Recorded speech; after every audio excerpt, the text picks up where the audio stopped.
pessoal, meu nome é Sara Machado e nós estamos iniciando mais um podcast da Evomilk. Sejam bem-vindos ao Papo de Laticínios.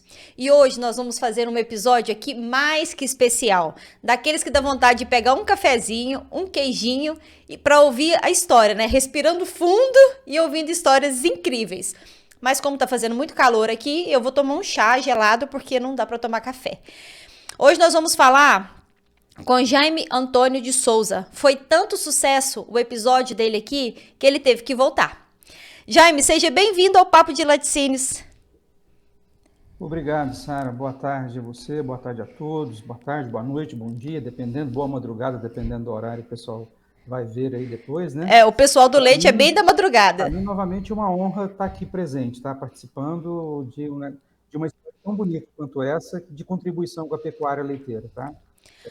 Hoje, ô Jaime, o seu som deu uma falhadinha. Uma pena. Vamos tentar de novo? Repetir? Sim, vamos repetir, porque deu uma falhadinha Ótimo. o seu áudio. Vamos lá. Boa tarde, Sara. Boa tarde a todos. Boa tarde, boa noite, bom dia, boa madrugada para alguns, né, que vão ver na madrugada. Para mim, novamente, é uma honra voltar aqui. Fico feliz de receber novamente esse convite. E, assim, o trabalho que a Evomilk faz, né, com você, faz com a sua equipe aí, de valorização da pecuária leiteira e esclarecimento de tantos pontos importantes, é muito importante para a atividade como um todo, tá? Eu que fico lisonjeada aqui, né? É uma honra realmente ter você aqui. Ô Jaime, e aí antes da gente ir para nossa história, né? Hoje o Jaime vai contar para nós, né? Contar para vocês aí a história da atividade leiteira no leste de Minas, né? Para quem não sabe, eu estou exatamente na região de onde ele vai contar a história. Não, isso não foi proposital, né, Jaime? Isso foi só uma Não, coincidência só uma coincidência mesmo. dele já ter trabalhado aqui na nossa região. Então você se inscreva no canal agora, só procurar por Papo de Laticínios lá no YouTube ou lá no Spotify e você vai acompanhar histórias incríveis, conteúdos incríveis que a Evomilk, né, junto com os convidados, prepara para vocês. Ô Jaime, então conta pra gente a sua jornada no leite, como que você veio parar aqui nessa região, né? Quantos anos você tem de caminhada? Uhum. Então vamos lá. Essa história inicia, e o pessoal vai colocar para a gente aí uma foto minha ao lado, à frente de pilhas de latinhas de leite, né?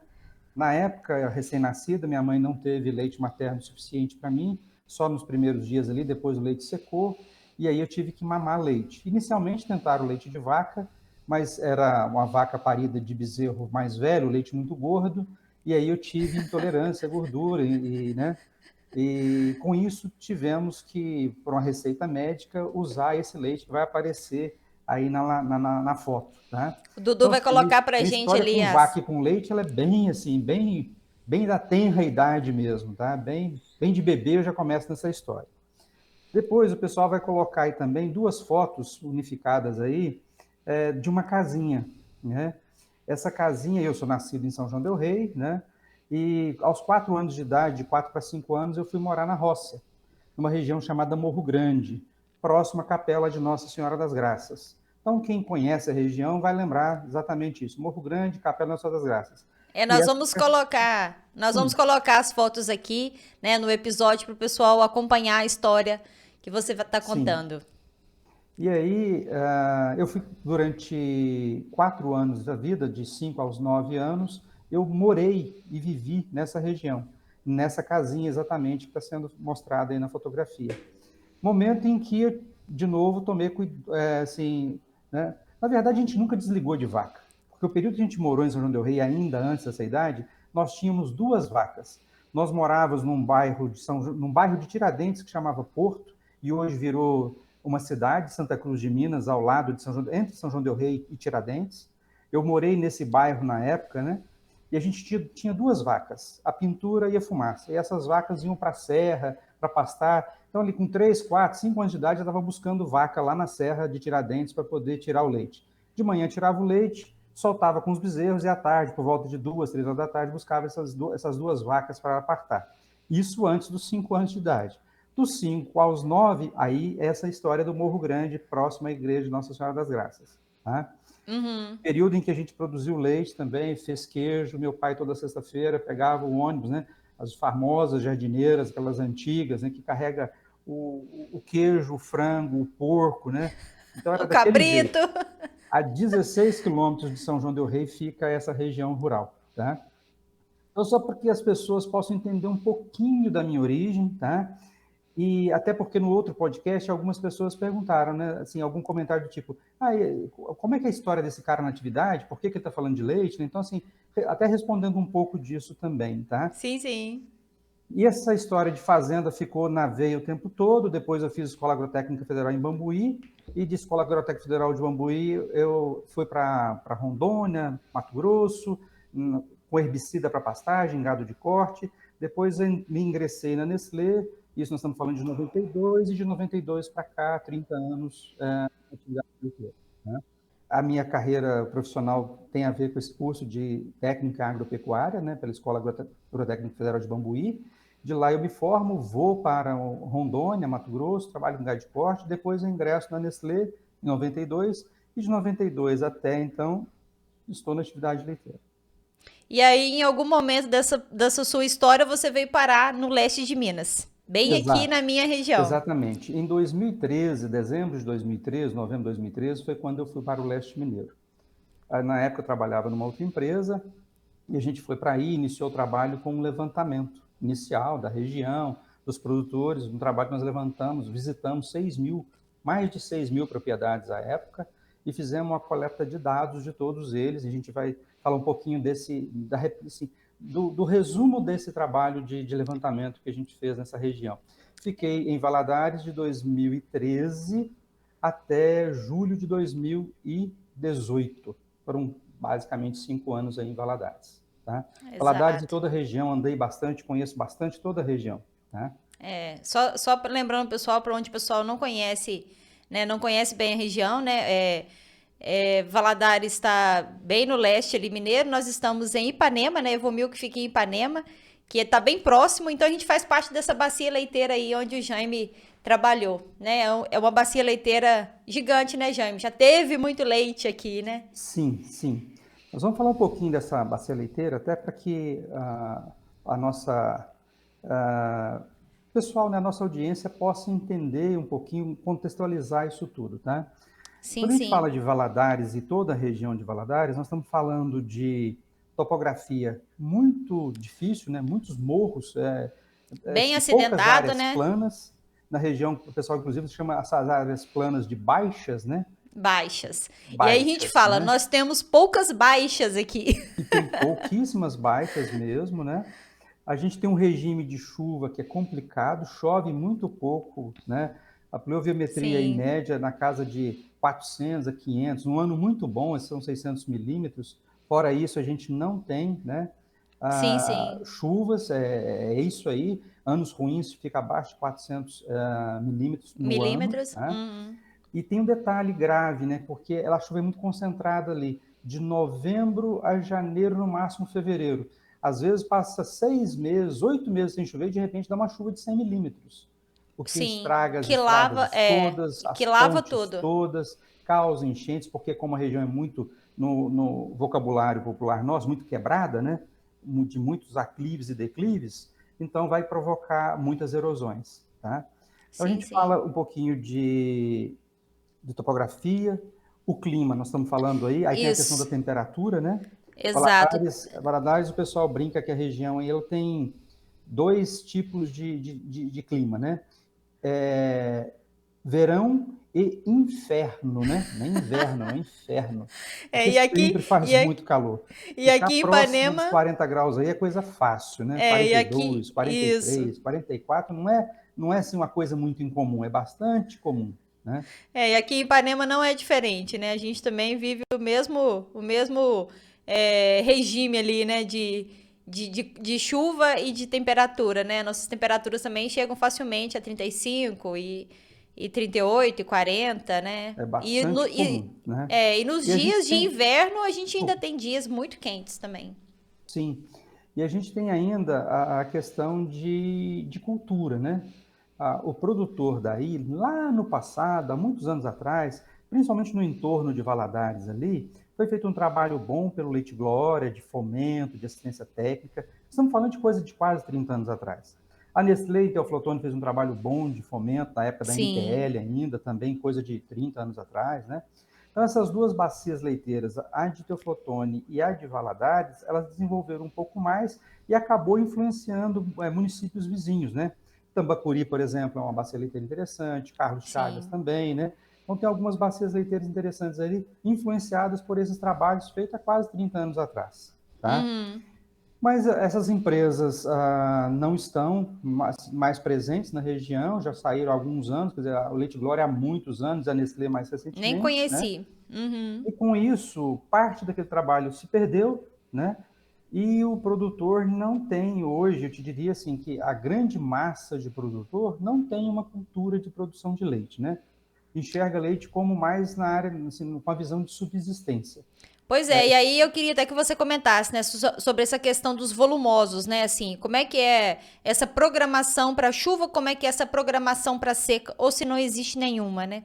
Pois é, importantíssimo que você comenta, porque volumoso é a base alimentar de um ruminante, né? A vaca de leite, ela é ruminante, ou seja, aquele animal que, grosseiramente falando, tem 4 estômagos, um deles é o rumen, e que, portanto, precisa de volumoso de qualidade para poder acontecer a mágica. Qual que é a mágica? Transformar alimentos grosseiros em proteína nobre, leite e carne. Essa é a mágica que o ruminante faz para nós e que, infelizmente, às vezes nós deixamos de aproveitar essa mágica, né? Sim. E produção de volumoso é uma coisa crítica por causa daquele regime de chuva que nós falamos, né? À medida que a Pouca gente vai conversando chuva. com o produtor da região e vai conhecendo mais, entendendo a região, e nós atuamos aí na época numa região assim, que compunha 114 municípios, uma bacia leiteira de em torno de 2 milhões de litros de leite que nós levantamos, um pouquinho mais do que isso, tá? E conversando muito com os produtores, nós entendemos o seguinte: se chove para o milho nascer, beleza, o milho nasceu ótimo, depois não vai faltar chuva para ele granar, ou seja, você não consegue produzir silagem. E tem época que falta chuva, inclusive, para o milho nascer. Você Exato. perde o plantio. Então, assim, milho sem ser irrigado aí, o risco é altíssimo de prejuízo. Então, uma alternativa seria a cana de açúcar, que é uma alternativa boa. Outra alternativa, o capim-açu, seria outra alternativa boa, né? Nós chegamos, inclusive, a pensar na palma, sabe? Chegamos até a cogitar essa possibilidade de levantar alguma coisa nesse sentido, mas acabou que não caminhou a história da palma. Mas volumoso aí é, de fato, um desafio.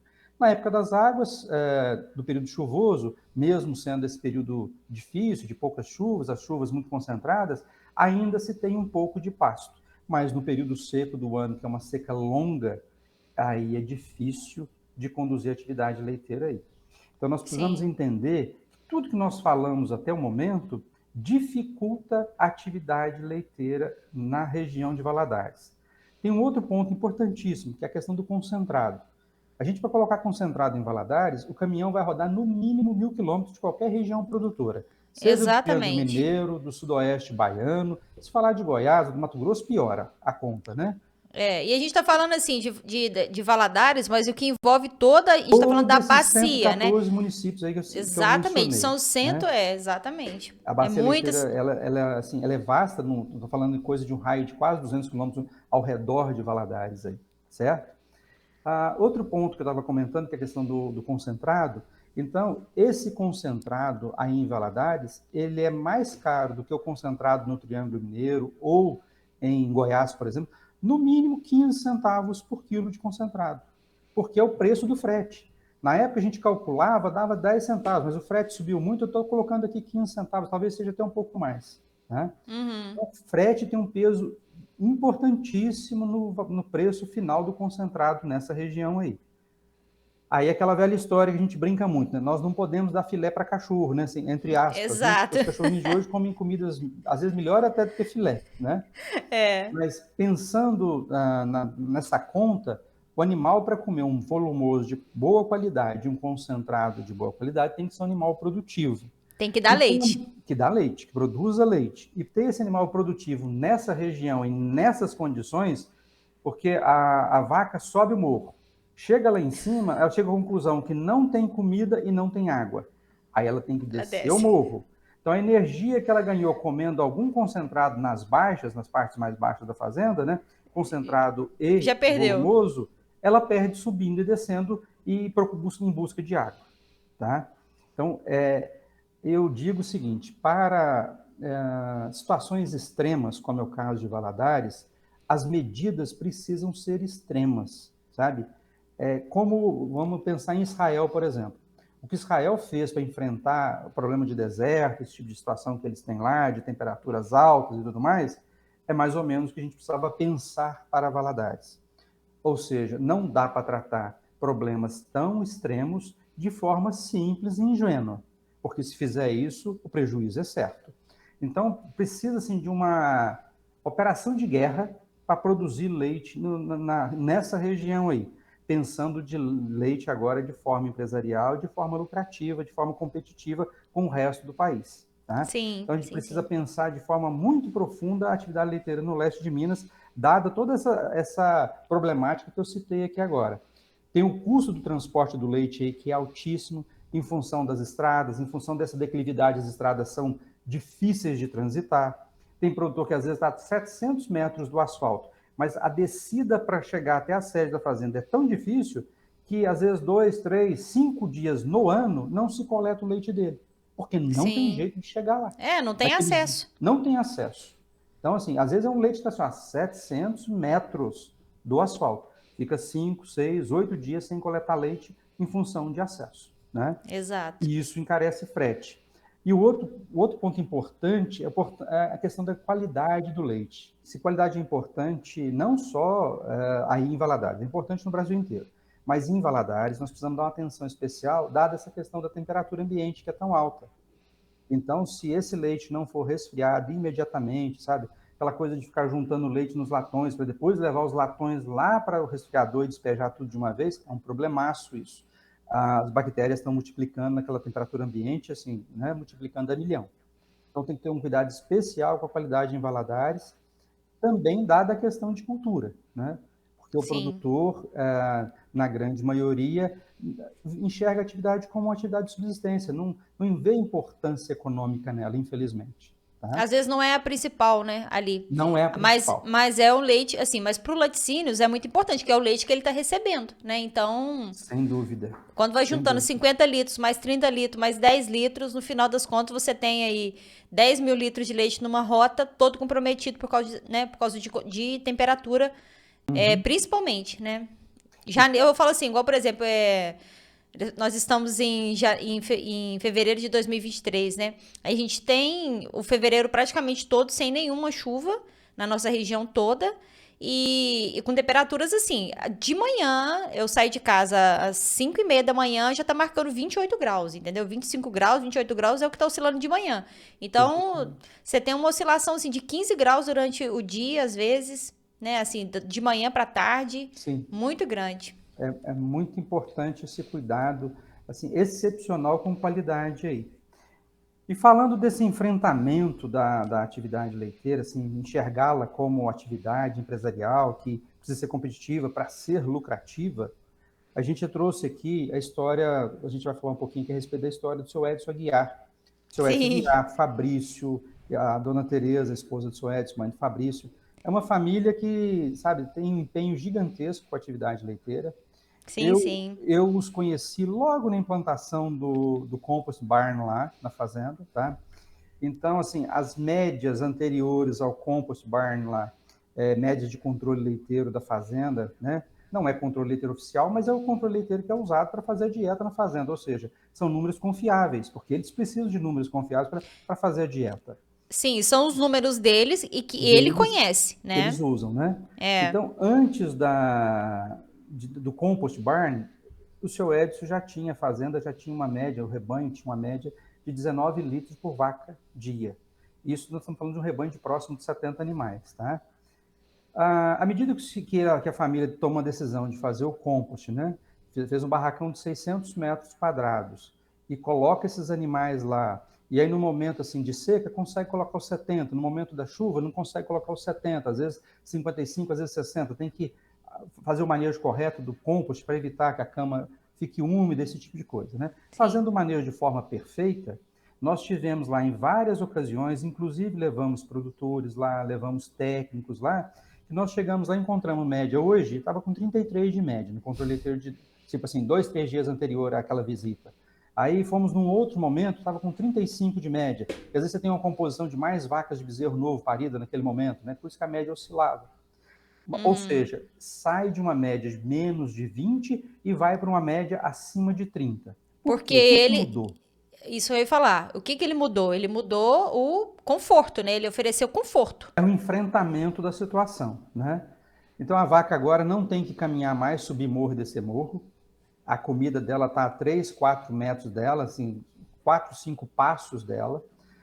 A melhor comida possível, né? A melhor dieta, né, possível. Sim. Ela tem cama para deitar, tem temperatura que fica ali próximo dos 24 graus, a umidade controlada, então ela não sofre estresse térmico.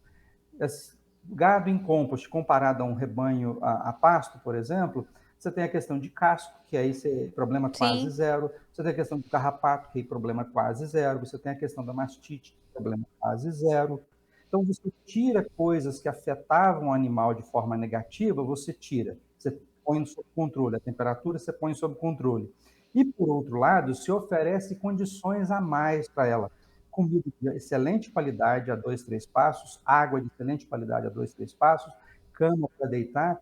Então, o animal consegue expressar todo o potencial genético dele, saindo daquele mesmo rebanho, exatamente os mesmos animais, de média de 19 para média de 33, 35.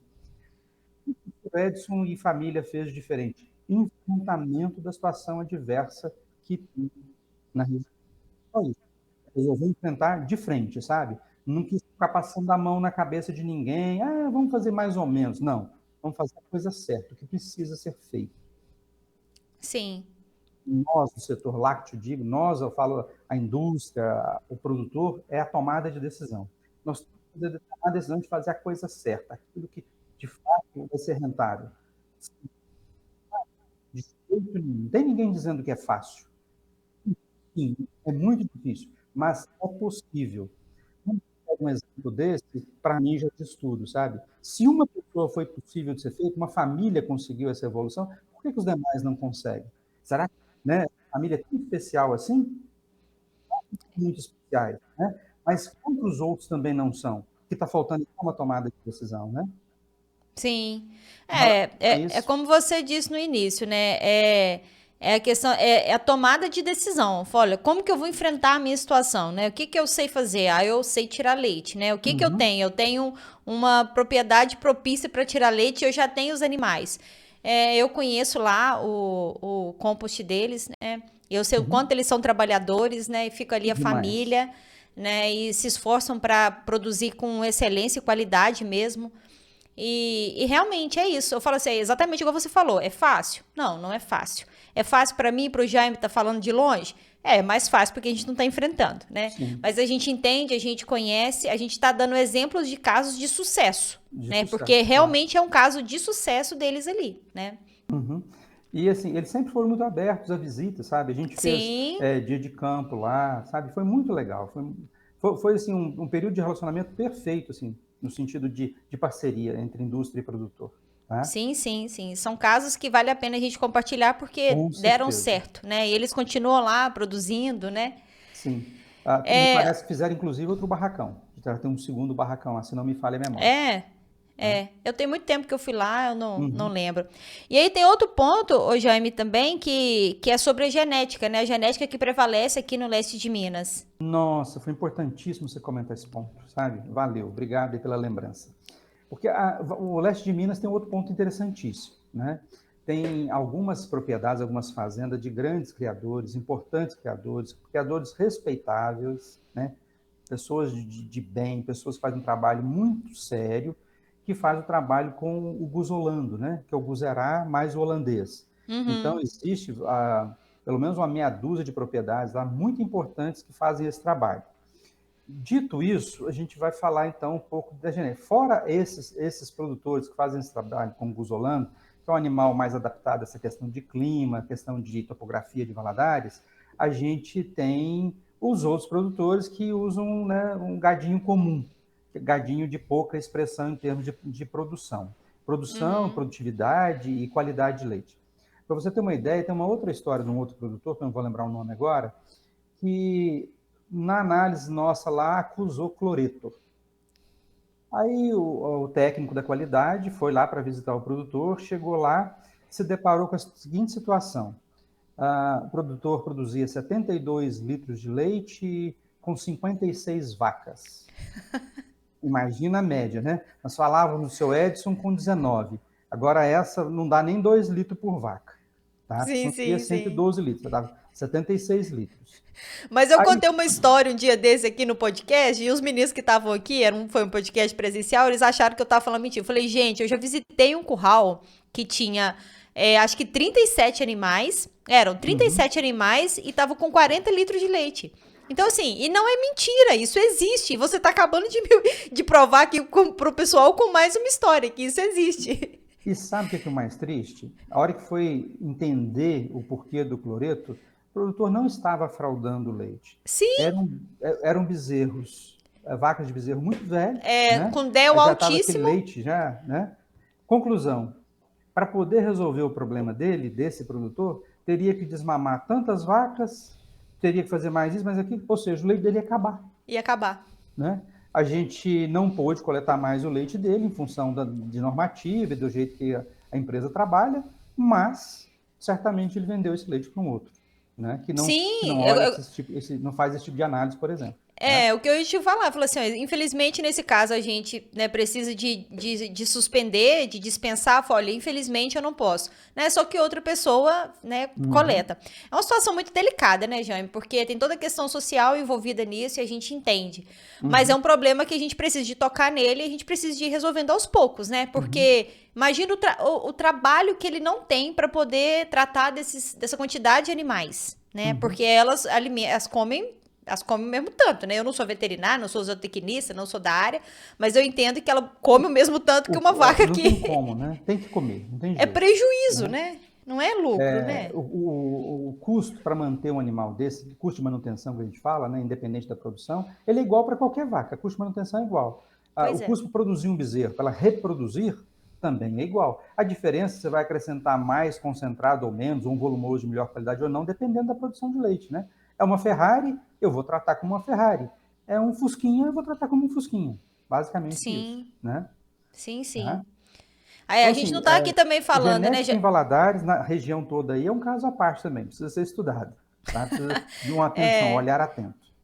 Eu falo assim, o que eu ia comentar assim, que a gente também tá falando, que eu preciso de ter uma vaca de alta produção, que, né, que o laticínio tem que incentivar o produtor. Não, não é isso. Mas que tem que ter um equilíbrio, né, entre o que ela tá comendo e o que ela tá produzindo. E o trabalho que você tá tendo com ela, né. Eu acho que é um ponto que os laticínios, que os técnicos de laticínios precisam sempre estar atentos no campo, né, de fazer esse acompanhamento. É muito importante o trabalho dos laticínios, né, porque, como a gente conversou da outra vez, eu creio que o laticínio seja assim, essa mola mestra de mudança das coisas, é quem leva, né? O técnico é um formador de opinião, é um líder na região. Então, essa pessoa tem que fazer esse trabalho. Pessoal, olha, fulano, olha lá, ó, aquele produtor X está conseguindo isso. Por que a gente não consegue? Por que aqui na sua propriedade não consegue? O que precisa ser feito? O senhor quer fazer? Tem que tomar uma decisão. Porque senão vai ficar sofrendo, reclamando ad eterno a respeito de preço.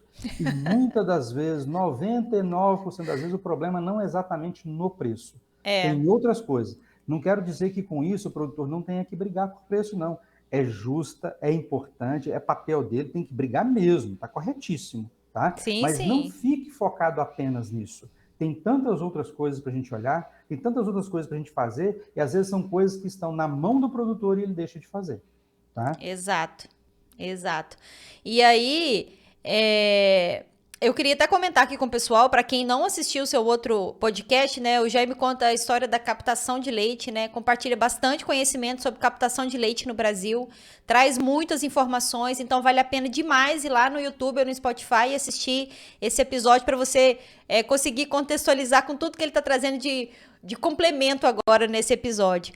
Ô, Jaime, ainda falando ainda daqui, né, falando da minha região, ainda tem questão de, que você já comentou, né, da qualidade do leite, o tanto que a gente precisa, e tem a questão de transporte, né, da captação, os desafios que a gente enfrenta, Eu né? até já falei rapidamente disso, mas vamos tocar de novo nesse assunto, que é um assunto importante aí. Por questões de, inclusive de legislação, de tempo de rota, de temperatura de leite, muitos produtores, às vezes bons produtores que estão próximos ao asfalto, ficam sem coletar por questões de chuva, por exemplo, não tem acesso em determinados dias do ano. A gente comentou o caso de produtor aqui, eu lembro de um produtor que a 700 metros do asfalto, ele ficava 5, 6 dias por ano sem coletar. Na média ele ficava isso, porque chovia tanto que naquele dia, no dia da coleta, não tinha como descer o caminhão lá. Aí aquela história, vai trazer o leite num latão, num tambor daqueles de 200 litros plástico, na carreta do trator até a beirada do asfalto para ser sugado pelo mangote? Isso a legislação também não permite. E assim, e outra coisa, o que que você vai produzir, né? Tem tudo isso que você tem, que o laticínios precisa de fazer a conta. É só salvar o produtor? É o problema que eu tô levando para minha indústria, né? Uhum. Porque vira um problema pra gente. Por isso que eu digo que a atividade leiteira no leste de Minas, ela precisa ser olhada com muito carinho, com muita atenção, porque não adianta a indústria querer alguma coisa, o produtor querer alguma coisa. O poder público também precisa fazer alguma coisa, ter algumas iniciativas, por exemplo, da questão das estradas, sabe? Tem alguns lugares que são intransitáveis mesmo na chuva? Tem, mas tem muita coisa. A gente diz assim, olha, dos 100% dos problemas que aparecem, 90% dá para resolver, muito bem resolvido durante o período da seca. E, eventualmente, 10%, 15% de problema vai acontecer mesmo trabalhando preventivamente em relação às estradas, a conservação de estrada, levantamento de alguns pontos, né? Todo mundo aqui sabe, né, da bandeira que a Evomilk levanta sobre a qualidade, o quanto que eu, né, sou faladeira disso, tanto que eu gosto, né, o quanto que eu já fiquei empenhado, tanto que eu sou empenhada e eu gosto demais. E eu sempre falo que tem dois problemas que a gente precisa de ajuda para resolver o problema da qualidade do leite. Que um é acesso, né? Uhum. Melhorar os acessos para captação, porque isso compromete muito as horas, né, de um caminhão, Sim, compromete tempo muito de o rota, custo, né? O custo o custo. que acaba ficando muito mais caro.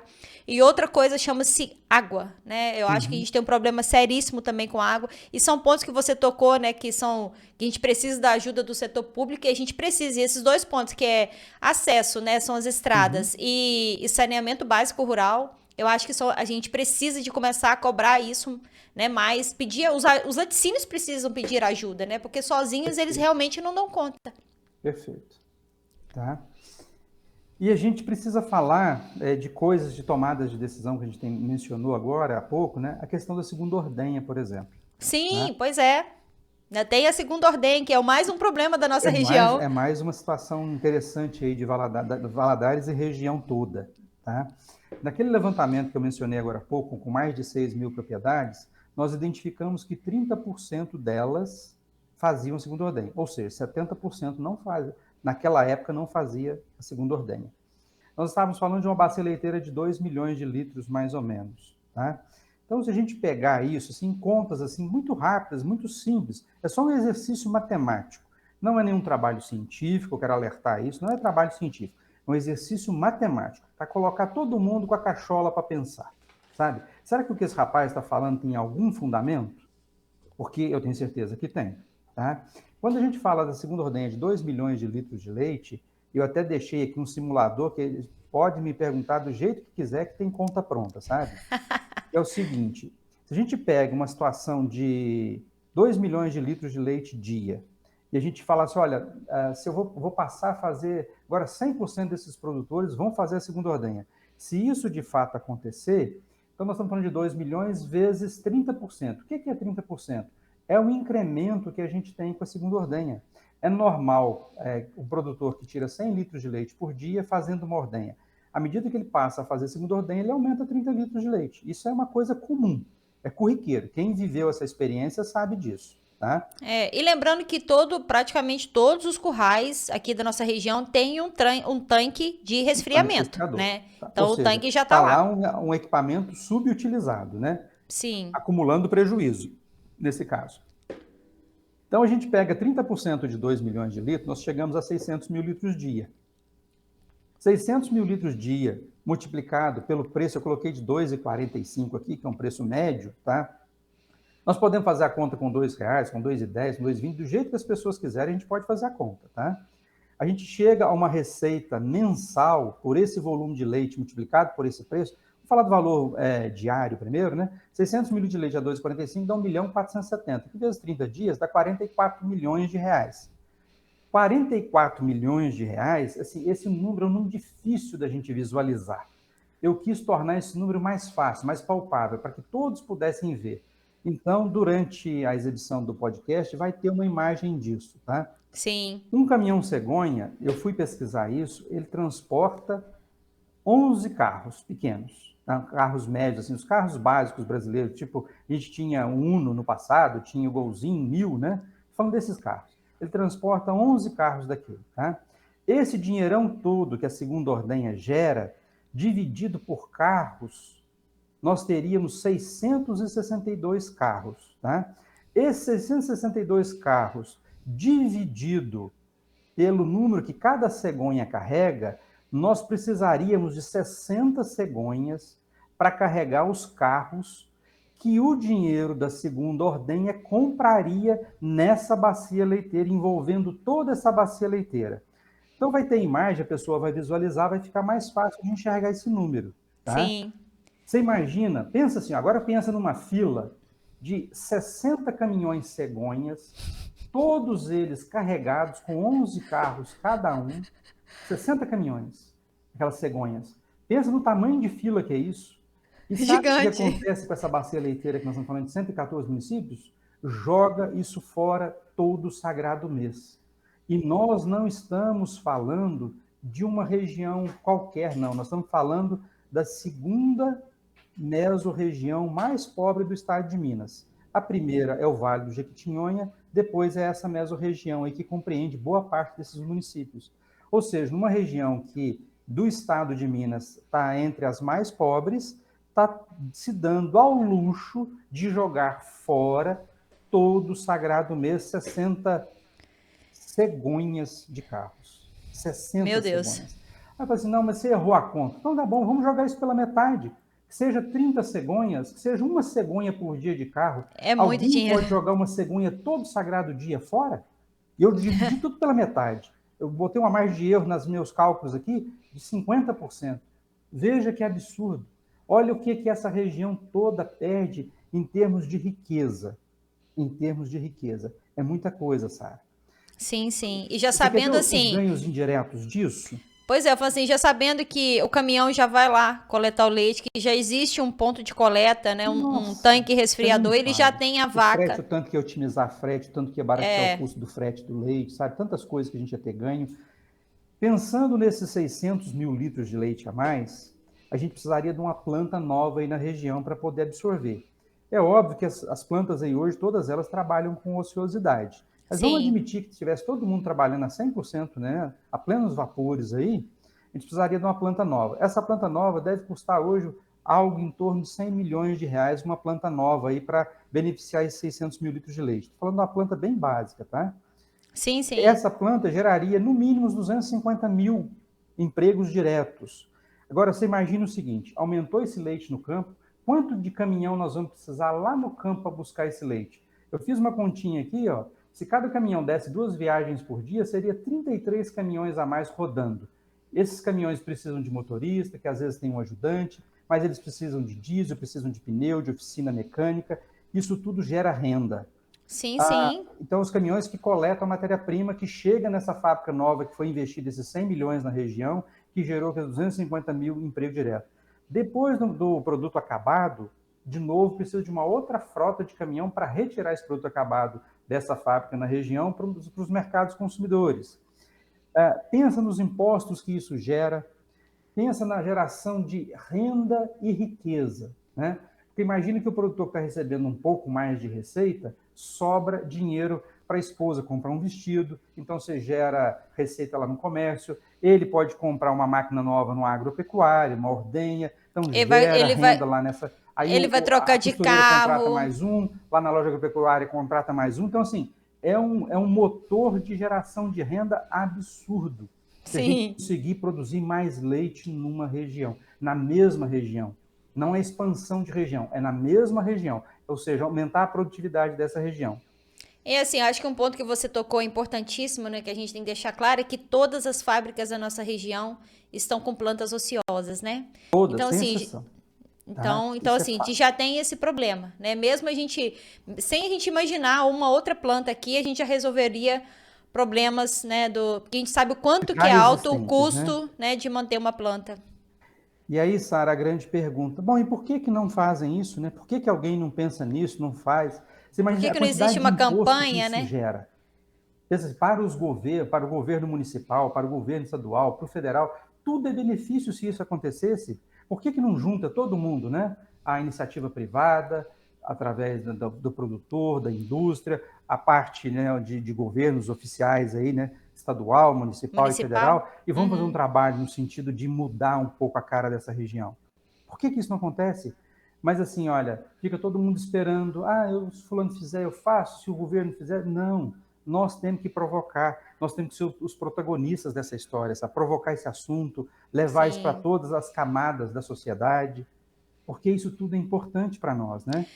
Eu falo, o leite, eu vivi, né? Eu nasci, cresci aqui, isso, né? Meu pai manteve a nossa família com leite, todos os meus parentes, né? A minha região inteira vive de Uhum. leite, né? Então, assim, eu tô no meio de mundo de vacas e de laticínios, né?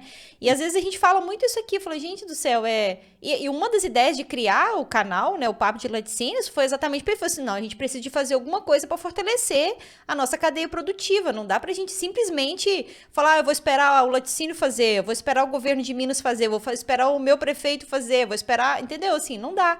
A Não, gente não, tem que não unir, a é, gente tem que esse falar. não é o Eu caminho falo, de fato, a tá? gente tem que falar sobre produção, a gente tem que falar sobre qualidade, a gente tem que falar sobre acesso. Porque vai fazer, todo mundo vai desanimar, vai desistir da atividade, vai sair do ramo, eles vão viver do Uhum. quê? Né? É Não aquilo, existe uma e é segunda aquilo que a gente opção. disse, Sara. Não é fácil, é difícil, mas é possível. Com muito esforço, com muito trabalho, com muita dedicação, é possível. O mesmo tempo, a mesma energia que a gente gasta para fazer o mal feito, a gente faz o bem feito. Então, por que não fazer bem feito? Por que não tentar fazer o Exato. melhor que é possível de ser feito? Essa que é a pergunta, sabe? Mas a grande pergunta é, né? Qual que é a única decisão que precisa ser tomada? Imagina que amanhã, no dia de amanhã, 100% dos produtores aí da região falassem assim, olha, agora eu não vou soltar as vacas juntas com os bezerros. Agora vai vaca para um lado e bezerro para o outro. E à tarde eu reúno esses animais aqui no curral e vou tirar leite da tarde novamente. Só essa decisão. Para tomar essa decisão, não aumenta nenhum metro de arame, não aumenta nada, basicamente nada. Esse bezerro, se você deixar um peito de manhã para ele, um peito à tarde, ele vai sobreviver muito bem, tá? Vai ser possível selecionar aqueles animais piores e vender e substituir por animais melhores. Vende duas vacas ruins, que está dando as duas somadas, dá 10 litros, vende as duas e compra uma de 10, É. sabe? Se a gente fizer isso, a gente já diminui a emissão de gases, por exemplo, aquela tal da pegada de carbono, essas coisas todas, a gente, inclusive, contribui para a questão de sustentabilidade, Pois é, é tanto outra coisa social que eu quanto quero que. ambiental, Pois né? é, outra questão que eu queria que você tocasse aqui é sobre as questões ambientais, né? Principalmente focada aqui na nossa região, né? Isso, eu vou chegar nesse ponto aí. Só para responder essa última questão aqui, né? Qual que é a única decisão? A decisão, assim, ó, amanhã eu vou tirar leite à tarde. Solto vaca para um lado, bezerro para o outro à tarde, prendo esses animais e tiro leite, pelo menos daquelas melhores. Eu tenho 20 vacas no curral, dessas 20, pelo menos 10 são melhores de leite, são paridas de bezerro novo. Essas 10 eu vou tirar leite à tarde. Esse leite à tarde, ele é suficiente para poder produzir esses 30% a mais que a gente está considerando nessa conta aqui, tá? E agora eu queria ilustrar toda essa conversa de segunda ordenha com a história do seu Pedro, lá de São José do Divino, tá? Um dia, fazendo uma palestra lá para o pessoal da Emater de Valadares, lá em São José do Divino, e falando desses temas assim, aí teve um produtor que em determinado momento levantou a mão e falou assim, olha, Jaime, eu posso falar uma coisa? Ele fica à vontade, vai ser um prazer ouvir o senhor aqui. Ele pegou e contou a história dele. A menina dele passou no vestibular em Valadares e ele não tinha como bancar a faculdade dela, tá? E aí eles ficaram pensando como é que vai fazer, pagar a faculdade, não tem dinheiro. E qual que foi a alternativa? Tirar leite à tarde. Então, na época, ele fez as contas lá, a mensalidade da faculdade era coisa de R$ 900, e o leite da tarde dele também dava os R$ 900. Ou seja, o leite da tarde era o suficiente para pagar exatamente a faculdade, a mensalidade da faculdade da menina. E aí, todo final de semana, ela vinha passar em casa e tal, e aí quando começou, que deu tudo certinho, tirando leite, o leite da tarde, aquele valor era suficiente de pagar a mensalidade, diz ele, e essa parte ele já conta já com os olhos cheios d'água, sabe? Ele contou para nós, que nesse momento, num final de semana desses, a filha dele deu um abraço nele, agradeceu e falou com ele, papai, o senhor é o meu vaqueiro da tarde. Que esse leite, eu conto isso até arrepio, para ser honesto com você. Esse leite da tarde é o suficiente para me formar. Quando nós conhecemos ele, a menina estava, se não me engano, já no último ano de faculdade de 5 anos. Ele tinha tomado a decisão de tirar o leite da tarde, que foi suficiente, tá? Depois nós fizemos um encontro de produtores em Valadares e levamos o seu Pedro para poder dar o depoimento dele lá, por essa experiência que ele passou, sabe? Foi um negócio muito bonito, muito emocionante, inclusive, tá? Sim, e realmente, né? Eu falo assim, é bonito, né? Assim, é bom a gente ouvir as histórias, né, que deram certo e mostrar pro povo, assim, que não dá pra esperar, né? Quem que vai resolver o meu problema, né? É como que eu vou resolver o meu Como eu problema, vou né? resolver? Exato. E É outro realmente ponto que você emocionante. comentou, que é a questão ambiental, questão de sustentabilidade, né? Quando eu cheguei em Valadares, nós nos deparamos assim, percorrendo a região toda para conhecer, tive a oportunidade de sobrevoar algumas vezes a região de Valadares, a gente observou aquela quantidade de área em erosão, em processos avançados de erosão, umas em processos iniciais, outras em processos muito avançados de erosão. Conversando com o pessoal daí, técnicos daí, eles me disseram o seguinte, olha, existe um estudo da Embrapa que diz que a única área brasileira que tem perigo de virar um deserto, de desertificação, é essa região de Valadares, dado o estado tão deplorável que ela se encontra. Sim. Nossa, que loucura. E aí isso ficou me incomodando muito essa questão, e aí eu chamava isso de morros pelados. Tanto é que depois, com o tempo, muitas pessoas falam, aquele rapaz dos morros pelados, aquele que fala dos morros pelados, não tem problema ser conhecido pelo rapaz dos morros pelados, sabe? Achei Aham. ótimo apelido, tá? Sim, Porque a gente sim. conseguiu, em algum momento, levantar uma bandeira para tratar desse assunto, fizemos um encontro técnico com mais de 500 participantes tratando desse assunto, foi muito legal isso tudo. Mas eu vou te contar um pouquinho da história dos morros pelados, então, tá? Sim. E essa história, ela se agrava quando? Quando acontece o desastre lá de Mariana, aquela tragédia toda, né, de lama no rio, aquilo tudo.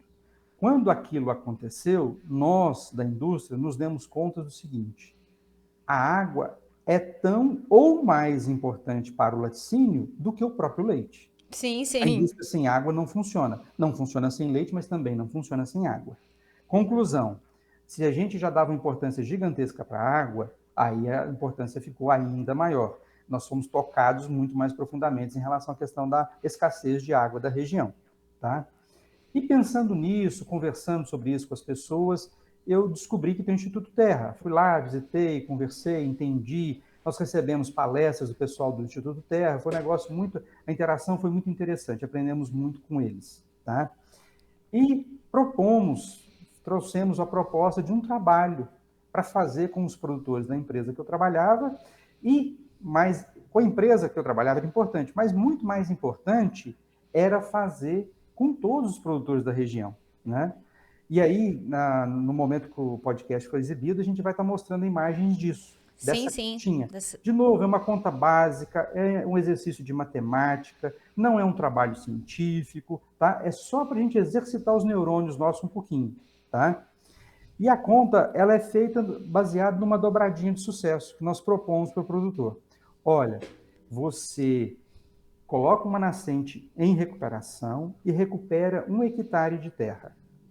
Se cada produtor fizer isso, para uma empresa X, por exemplo, que tem 500 produtores, que são fornecedores de leite dela, se todos fizerem, então no final de um ano de trabalho, você tem 500 hectares, que antes era área descoberta, totalmente desprotegido, exposta à erosão, ela agora está coberta. Coberta e produzindo pastagem de excelente qualidade, porque foi feita a reforma segundo os critérios agronômicos. Então, a pastagem está recuperada, lindinha, produzindo comida de qualidade. Perfeito? e o processo de recuperação de uma nascente. Então, é uma dobradinha de sucesso, as duas coisas juntas. Conclusão, no final de um ano, então, a gente tem aquele hectare de pastagem de excelente qualidade, produzindo um grande volume de massa de qualidade, e mais uma nascente em processo de recuperação. Isso se um produtor fizer. Se 500 fizer, são 500 hectares agora e 500 nascentes em processo de recuperação. Ah, Sim. não, mas nós conseguimos mobilizar todas as empresas da região e fizemos esse trabalho com todos. E todo mundo foi, mas aí é o seguinte, não teve adesão de 100% dos produtores de todas as empresas. Teve adesão de 30%, por exemplo. Né? Teve adesão de 30%. No universo de 10 mil produtores, 15 mil, 20 mil produtores que tem na região, fácil, se somar os fornecedores de leite de cada uma das empresas desses 110 municípios, passa com certeza de 40, 50 mil produtores. Pega 10% disso, Sim. 20%, 15%. Então, se a gente fizer uma conta, vou pegar 10 mil produtores, então. 10 mil produtores são 10 mil hectares que antes estavam descobertas, totalmente expostas, totalmente aptas a sofrer erosão. Agora não, pastagem coberta, né, coberta por pastagem de qualidade, pastagem bem manejada. 10 mil hectares. Imagina a quantidade de comida que isso produz, de volumoso, com custo competitivo para a produção do leite. E o quanto que isso... E 10 mil nascentes em processo de recuperação. Se a gente multiplica isso por 5 anos de trabalho, nós vamos para 50 mil hectares de pastagem, 50 mil nascentes, umas já recuperadas, porque tem 5 anos de trabalho, e outras ainda em início em processo de recuperação. Pensa isso tudo do ponto de vista ambiental. O que o meio ambiente ganha com isso, né? Pensa assim, olha, o produtor, o que ele ganha com essa história? Fácil. Produz mais volumoso, certo? A vaca vai comer o volumoso de qualidade, maior quantidade, porque tem disponibilidade agora. Então, a vaca come bem e come de melhor qualidade. Ela produz mais leite. Então, o dele está garantido, o produtor está fácil. Aquela nascente gera mais água para ele e água de qualidade. Então, ele, para a família dele, vai ter mais água e mais água para o rebanho. Então, ou seja, a fatia da conversa com o produtor está garantida. A indústria, ela vai receber mais leite na plataforma dela e leite de melhor qualidade. Porque esse produtor agora está envolvido com técnicos, aceitando as recomendações técnicas, inclusive na área de qualidade. Sim. Ele foi abraçado pela assistência técnica, envolvido pela assistência técnica, aconchegado, sabe? Aconchegado mesmo do ponto de vista, olha, fulano, precisamos trabalhar junto, tá? Precisamos mudar as coisas. Não é aquela história de fazer uma visitinha para não virar em nada no final do mês. Não é esse o ponto, né? Feito isso, bom, o produtor ganhou, a indústria ganhou, o leite agora está chegando em maior volume e um leite produzido, inclusive, com um custo mais econômico, ou seja, um leite mais competitivo, tá? Diminui aquela disputa pelo leite, é uma disputa nada inteligente, diminui isso, tá? Ótimo, então o produtor ganhou, a indústria ganhou. E a sociedade? Quem nem está lá, nem viu a fazenda, não viu a indústria, Quem nem sabe o que está acontecendo. Imagina o que aconteceu, né? Muitas águas nas nascentes, essas nascentes vai cair um córregozinho, que vai cair num riachinho, que vai cair lá no Rio Doce, por exemplo. Então, os rios receberão maior volume de água e água de melhor qualidade. E qual foi o grande problema de Valadares naquela ocasião de Mariana?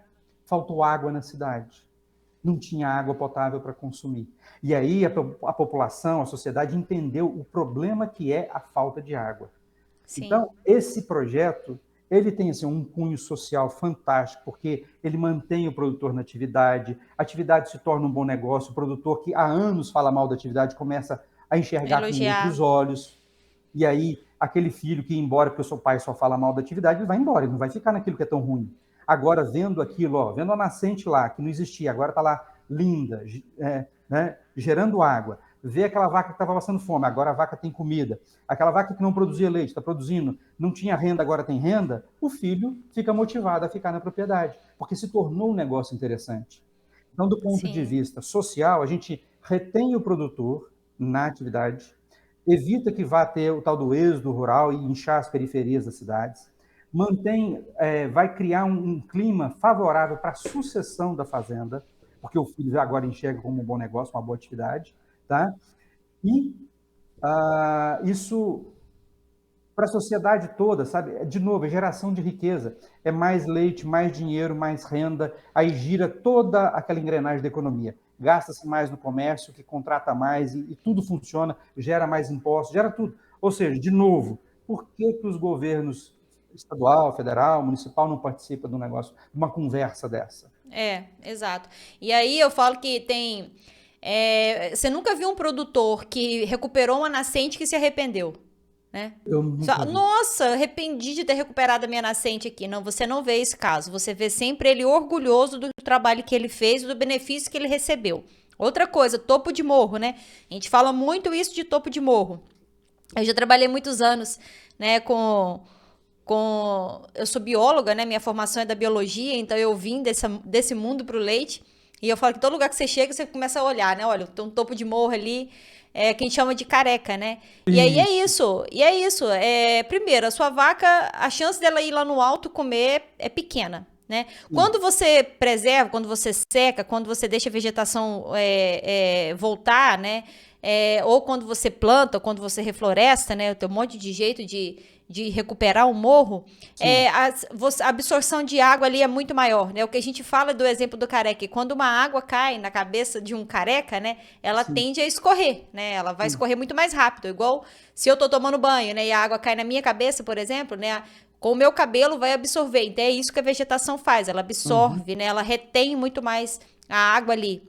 Então tudo isso é só benefício, né? Eu falo assim, é benefício pro produtor, ele vai ver resultado daquilo. Aqui em Ipanema a gente tem várias histórias, né, de sucesso, várias histórias legais para contar, né, de produtor que está recuperando pastagem, né? E você vai lá ver, você vai lá ouvir ele só tem coisas boas para te contar sobre aquilo, entendeu? Ele não está arrependido de nada que ele fez. O que a gente tem? A gente tem as nossas terras. O que elas estão? Degradadas. O que a gente precisa de fazer? Recuperar, né? A gente tem benefício de solo e a gente tem benefício de água. Não tem outro jeito, né? Sim. Sara, você está me ouvindo bem aí ainda? Está normal? Sim. Então vamos lá. Então, assim, para ilustrar isso que você falou, naquele encontro de produtores que a gente fez, que reuniu 400 produtores lá no Clube Filadélfia, lá em Valadares, a gente reuniu produtores de várias regiões, de vários municípios aí, tá? A gente propôs essa dobradinha de sucesso para os produtores. Dos 400, depois de apresentar, mobilizar, ter mais ou menos esse bate-papo que nós estamos tendo aqui, nós tivemos lá nesse encontro com os produtores. Depois disso tudo feito, eu desafiei os produtores, né? Falei assim, olha, quem está disposto a fazer isso? Na época, a empresa até emprestava o dinheiro para essas duas questões, 1 hectare de pastagem e uma nascente, emprestava a juros zero. O produtor podia pegar o dinheiro suficiente para recuperar uma nascente e 1 hectare de pasto a juros zero, para recuperar os dois conforme as recomendações técnicas, tá? Então, assim, teria um técnico para acompanhar. Inclusive, a nossa equipe recebeu um treinamento do pessoal lá do Instituto Terra, para você ter uma ideia. Conclusão da história. Eu falei, aí todo mundo ficou quietinho, aquele silêncio todo, aí eu provoquei, falei, gente, vocês vão me passar vergonha aqui, ó. Nós estamos diante a muitas autoridades aqui, o proprietário da empresa está aqui, autoridades políticas, autoridades do meio rural, presidente do sindicato, associações, um monte de gente aqui, vocês vão me passar vergonha. Não tem nenhum companheiro animado, né, nessa empreitada. Aí, depois de muito pressionar, dos 400 participantes, 17 levantaram a mão. Naquele dia, no final do evento, nós já cadastramos 17 e já fizemos as visitas. Aqueles 17 viraram 6. Não, vai fazer, são 6 agora. Dos 6, iniciou o trabalho em 3, mas não concluiu porque não teve acompanhamento, não quis dar sequência. Infelizmente, sentar em cima de como diz o Cristiano Nassif, em cima de um saco de dinheiro, que é uma propriedade, né, uma atividade leiteira. Atividade leiteira, o pessoal reclama, mas assim, ó, pensa numa fazendinha de 10 alqueires. Não é uma fazenda grande. Não é uma fazenda grande. Pega o preço do alqueire, dessa propriedade, mais o rebanho, mais as instalações, no instantinho nós estamos com 2, 3, 4, 5 milhões de reais. Como é que alguém sentado em cima de 5 milhões de reais, 3 milhões de reais, pode se dizer, coitadinho, aí eu preciso de ajuda? Gente, não precisa. Eu tenho 30 anos trabalhando, 32 anos trabalhando, eu não tenho nem um terço desse patrimônio acumulado. Então, será que eu sou um coitadinho? Sabe, a pergunta eu vivo me fazendo. Não dá. A gente tem que acabar com esse discurso do coitadinho, porque não é de fato coitadinho. O que precisa é tomada de decisão, enxergar as coisas com clareza. Fácil? Não, é muito difícil. Por ser difícil, é que precisa ser feito assim, ó, tudo muito bem feito, com planejamento e com um técnico muito capacitado junto, de mãos dadas. Começar, né? E começar a fazer, porque eu acho que uma coisa que eu falo que a gente espera muito. Vou falar, né? Porque eu tô aqui no meio e a gente não tem um comportamento muito diferente disso, infelizmente. Mas aí fica esperando um milagre, né?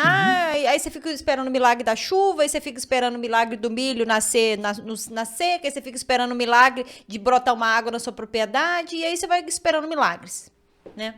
Olha que coisa mais irracional. Todo ano nós sabemos, desde que eu entendo por gente, que tem período das secas. Todo ano tem.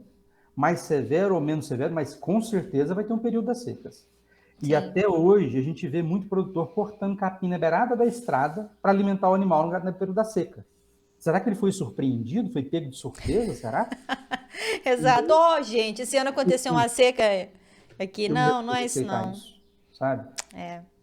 Então, assim, acho que a gente falou a questão da segunda ordenha, da importância dela para a região, falando da importância dessa dobradinha de sucesso, lembrando que tudo precisa ser feito com assistência técnica, orientação de técnicos competentes, de técnicos que são inquietos, que não se acomodam com as coisas.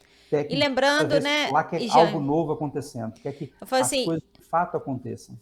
Eu falo assim, lembrando, né, o quanto que os laticínios se esforçam, né, para manter equipes, insistem, né, com produtores para oferecer aquele serviço ali, né, aquele serviço de um técnico, né, com conhecimento, né, e o quanto que a gente, né, é espantado das fazendas, né. É frustrante, né? Aquilo que a gente comentou da outra vez, da outra conversa. O técnico, os compradores de leite das empresas assim, normalmente são formados em ciências agrárias. Então, usem esse conhecimento para poder fazer esse tipo de trabalho. E as empresas ainda têm outras empresas terceiras que prestam serviço de assistência técnica, específico de assistência técnica. E o técnico não pode se dar ao luxo de fazer aquela visitinha básica do mês para preencher relatóriozinho, né? Não dá para fazer isso. Não. Volto Assim, o laticínios não aguenta, né, que isso. vai lá e não faz nada, 3 visitas não aconteceu nada, ele tem que botar a mão na consciência, ou ele sai do negócio, ou o produtor sai do negócio, porque não dá para continuar fingindo, né? Um fingindo que faz e o outro fingindo que recebe. Não pode ser assim, porque senão nós não vamos mudar nunca, né? Exato, exatamente. E aí, o que nós vamos fazer na nossa região? Nós vamos, né? Eu falo que você que está de fora, né? Você que já esteve aqui, que agora, né, pode olhar de fora e falar, deixa eu dar uma opinião. Eu falei, e a gente vai fazer o quê? A gente vai desistir do leite? A gente vai sair todo mundo da atividade? Porque aí é os laticínios, todos os prestadores de serviço, somos nós aqui. Né, eu falo empresas de tecnologia, as empresas de prestação de serviço de caminhões e tudo que teve de embalagem, de tudo, de fermento, né? Todo mundo que está envolvido nesse mundo. Eu falo assim, a gente vai desistir da nossa região, né? Pois é. Aquela história da cadeia comprida, né? Que começa lá no soja, Longa na e chuva e termina complexa. lá no consumidor. Todo Exato. mundo vai sair fora do negócio? Todo mundo vai desistir? Então, Porque eu falo assim, não qual que é o acredito que o que caminho? nós estamos falando aqui vai ser aplicável em 100% dos produtores. Mas um percentual significativo precisa se movimentar para essa mudança, no sentido dessa mudança, para que a região seja sustentável do ponto de vista de atividade leiteira e ser competitiva com outras regiões do país. Né? Sim, Nós já sim. dissemos que o concentrado já vai chegar aí mais caro, já é uma desvantagem para essa região. Independente da vontade de qualquer um, o concentrado aí é mais caro, ponto. Não se discute isso. Tá? Sim. E para daqui 10 anos, né? Eu falo assim, que caminho que a gente está percorrendo? O que a gente está esperando, né? Nós não estamos fazendo nada. Assim, eu particularmente não estou vendo a gente fazer nada, sabe? Só reclamar da vida mesmo.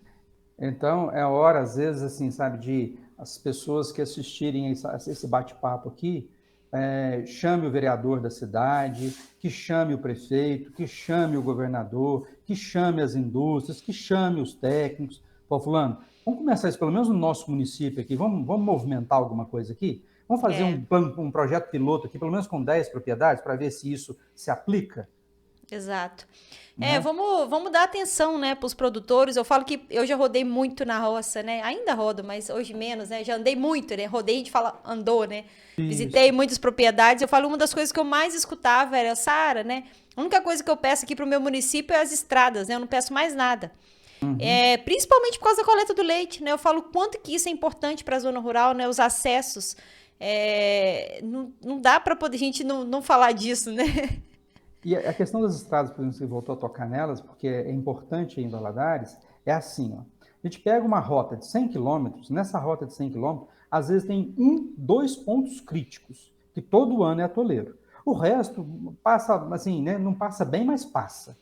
Então, por que não mapear isso tudo? E na época da seca, no período certo, ir lá, levantar essas regiões, botar cascalho, botar pedra, fazer um trabalho, colocar um bueiro, se for o caso, faz um trabalho focado lá só nos atoleiros, sabe? Dá aquela patrolada básica e nos atoleiros foquem. Então, esse ano tinha 1.000 atoleiros, aí fez esse trabalho na região toda, pro ano que vem sobrou, dos 1.000 sobraram 200. 200 ainda continuou sendo problema. No outro ano, mais uma etapa de trabalho, sabe? Dentro de 3, 4 anos de trabalho, assim, ó, a gente tem 100% sem problema. Porque, assim, muito se fala dos atoleiros, muito se fala dos problemas, mas se a gente for, de fato, pontuar, botar no mapa, nós fizemos isso na época, sabe? Chegamos a conversar, inclusive, com a prefeitura municipal e tal, sobre isso. Nós mapeamos onde estavam os atoleiros, no GPS, aqui, ó, nesse ponto, nessa coordenada geográfica, tem um atoleiro lá, importante. Então, não são muitos os problemas. Nós estamos falando assim, ó, de atoleiros de, às vezes, 10 metros, né, de estrada, às vezes 5 metros de estrada. Se isso for feito, a gente reduz muito essa questão que nós estamos falando aqui, sabe? De, em determinados momentos, a gente ter ações preventivas. E pode buscar, eu recomendo, inclusive, que as prefeituras, o Estado, busquem a indústria do leite, a indústria da carne, a indústria que estiver atuando na sua região, para poder ajudar nesse processo. Vamos pensar, a prefeitura entra com as máquinas, o operador, o produtor faz o almoço, né, faz aquele mutirão ali, faz um almoço para aquela pessoal da máquina, de obras, né, da prefeitura que está lá trabalhando, e leva comida, leva o lanche lá para eles. As indústrias doam o óleo diesel para essas máquinas, por exemplo. Um trabalho em conjunto, onde beneficia todos saem ganhando e não fica caro, não fica pesado para ninguém. Para fazer esses pontos específicos dos atoleiros. Isso pode ser feito no passado, coisa de 25 anos atrás, a gente fazia isso. Na época eu trabalhava na Nestlé, a gente chamava as prefeituras, ó, vem cá, vamos trabalhar, fazer um trabalho conjunto aqui. Isso foi feito, sabe? Não fica Eu acho pesado que para ninguém.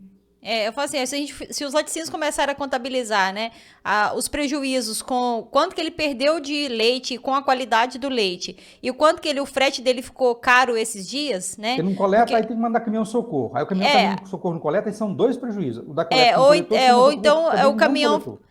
o caminhão passou a noite inteira lá agarrado, Atolado. aí você perdeu, aí você foi lá buscar 300 litros de leite, você perdeu 10 mil litros de leite. E eu falo porque eu já vivi isso, né? Sim. Então, ainda por cima, você teve que pagar uma máquina para tirar seu caminhão de lá. Eu tô falando assim, se o laticínio começar a contabilizar todo o prejuízo que ele tem com esses pontos, olha, são 10 pontos que eu tenho, né? Uhum.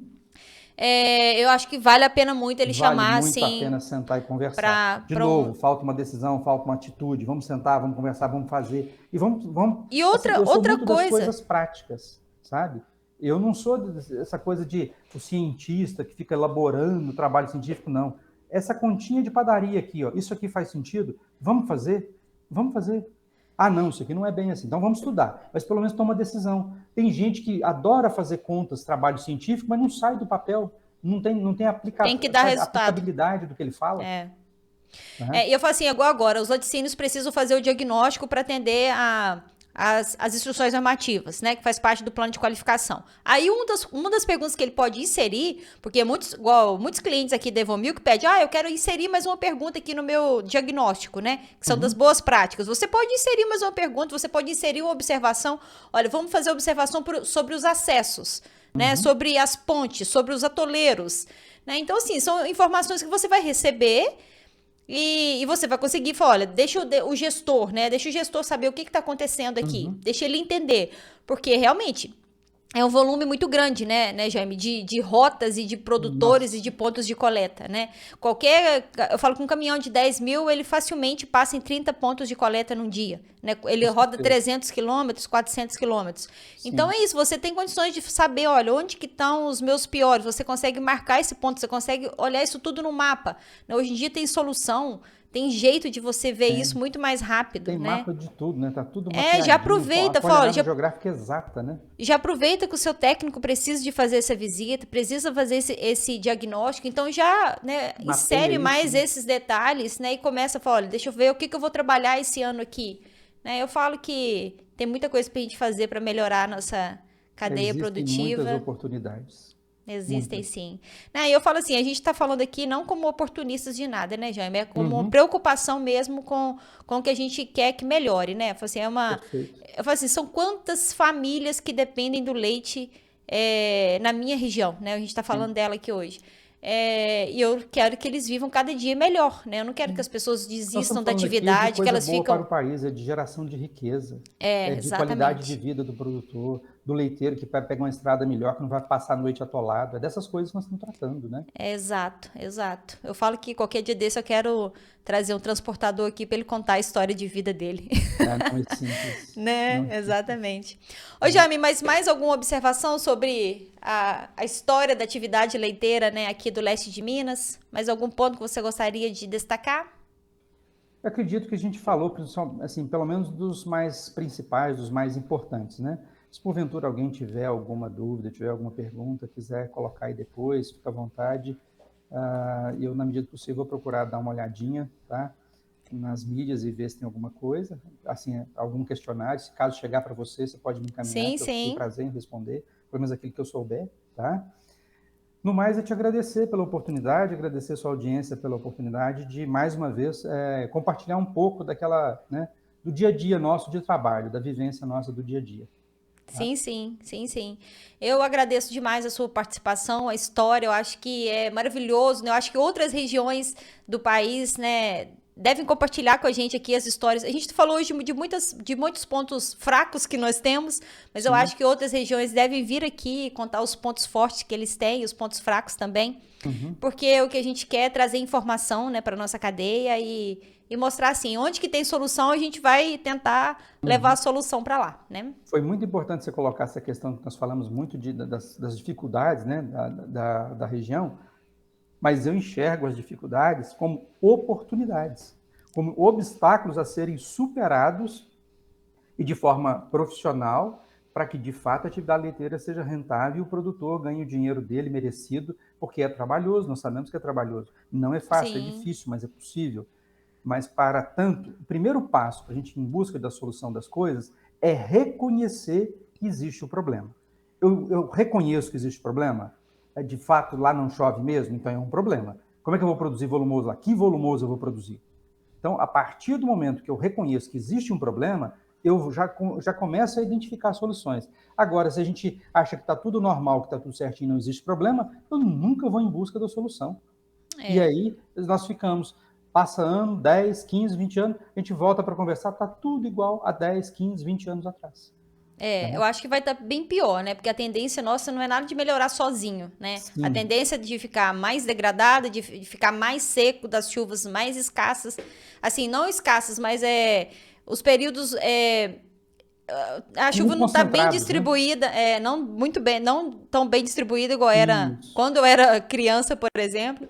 Então, Uhum. assim, eu já consigo perceber muita diferença, né? Imagina ao longo de 100, 200 anos, né? Que é o que a gente, né, precisa de contabilizar para a gente trabalhar para ter resultado. Também não preciso de começar um trabalho hoje para eu ver o meu resultado, né? Tem que Sim, entender isso, né? O produtor está começando, está fazendo um trabalho ali, o laticínio está fazendo um trabalho ali, é para o futuro, né? A gente tem que sim, pensar daqui 50 anos, daqui 100 anos. A sim. gente não vai ver os nossos resultados, não, né? Uma nascente dessa que a gente coloca em processo de recuperação, por exemplo, às vezes demora 10, 15 anos para ela se recuperar na plenitude dela. Mas se Uhum. nunca for feito o início, não der o primeiro passo para essa longa caminhada, a gente nunca vai Nunca vai chegar ter. lá. A gente nunca chega, Exato. né? Então, Então é isso. o alerta final nesse sentido nós precisamos entender que o mundo está passando por mudanças muito profundas e muito rápidas, quando comparado a 20 anos atrás, 30 anos atrás. Então, aquele processo seletivo, né, nós comentamos da outra vez, que vão ficar os mais eficientes, independe de tamanho, a questão dos eficientes que ficam, uma região, por exemplo, em detrimento à outra, a região mais eficiente tende a sobreviver, enquanto a menos eficiente tende a não sobreviver na atividade. É simples assim. Dentro de uma região ineficiente, os produtores mais eficientes vão ficar e os menos eficientes vão sair. Então, assim, é uma seleção natural que independe da vontade minha, ou sua, ou do mercado. É uma coisa que está acontecendo a nível mundial e não acontece hoje, vem acontecendo há muitos anos, há muitas décadas, e agora está num processo mais acelerado, é só isso. Tá? Exato. Esse é o grande alerta. Tá? E se a gente estiver já partindo para o final, eu tenho uma mensagem final para deixar. Então, deixe a sua mensagem aqui. Segundo Emmanuel, ninguém pode voltar atrás e fazer um novo começo, mas qualquer um pode começar agora e fazer um novo fim. Então, para aqueles que ainda, já foi errado, passou, já foi. Vamos começar agora e fazer um novo fim? Um fim diferente, de sucesso, de rentabilidade, de felicidade para a família? Vamos fazer isso? Esse é o convite que fica. Tá feito o convite, espero que chegue a muitas e muitas pessoas, né? Que as pessoas se atentem, né, ao que está acontecendo. E que a gente, né, sei lá, que a gente deixe uma história melhor, né? Que assim, a gente tenha coragem de realmente mudar a nossa história, que a gente deixe algum legado aí para quem tá chegando, porque senão nossas gerações aqui da nossa região estão bem comprometidas. As futuras gerações vão viver um outro momento, né? Exato. Jaime, muito obrigada pela sua participação, muito obrigada pela história, né? Muito obrigada por trazer todo o seu conhecimento, compartilhar aqui com a gente. Igual eu falei, espero que realmente as pessoas assistam, escutem e aproveitem muito, né, todo o conteúdo que você trouxe e que em algum momento, né, a gente se encontre e eu conte para você, falou, Jaime, mudou, né? Alguma coisa está sendo feita aqui. Nossa, esse né? é um sonho, tá? Ouvir que pelo menos um pouquinho mudou já é um grande sonho. Sim, tipo assim, eu desafio qualquer um da região aí, faça uma viagem em Valadares, em toda a região, após uma chuva. Vão encontrar o asfalto com enxurro de terra amarela, quando não encontra o barranco que caiu na estrada.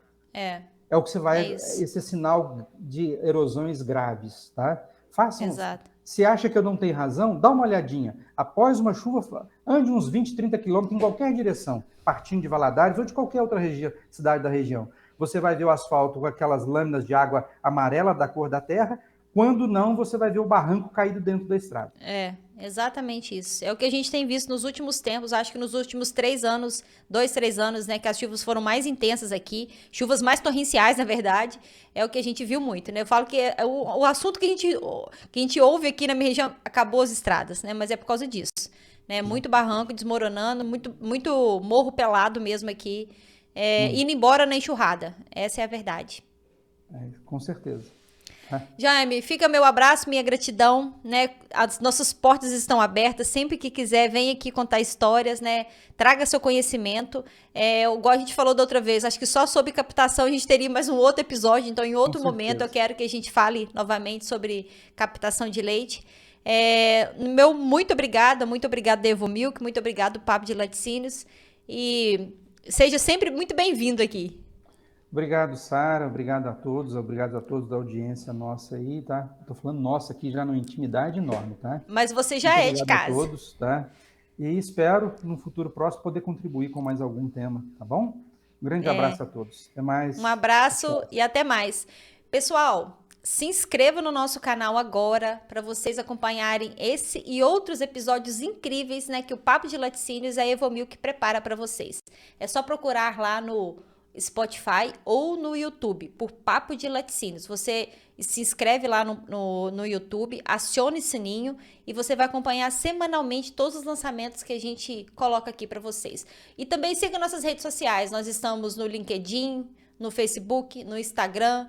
É só você procurar por @papo de laticínios ou @sara.machados. E procura também pelo Jaime, que ele já está começando a ficar divulgando informações, né? Lá no LinkedIn, principalmente, né, Jaime? É só procurar por Jaime Antônio de Souza. Nas redes sociais. Isso, tem que compartilhar o seu conhecimento com todo mundo. E é assim que a gente faz, nas redes sociais. Tá bom.